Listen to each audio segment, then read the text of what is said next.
कहाँ रहा है इतनी देर तक? कम से कम इतना दिन इंतजार कराया, आज तक टाइम से आई होता। बात तो सही। अरे अमृता मुंशी जी का जो रिंकू प्रधान नाई है वो नहीं किया कार्यक्रम रहा, अब वहीं चला गए।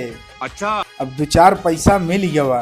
अच्छा एक बात बताव, आखिर कमाब धमाब तब तुम्हें हानीमून पे लंदन लिया चलब न।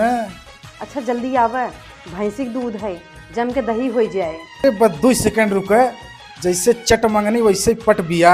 हम यूं गए और यूं आए। चला दुल्हन। कैसे रिंच पाना लेके आई है? अबे कहूँ ढिल्ले ढल्ले थोड़ी है।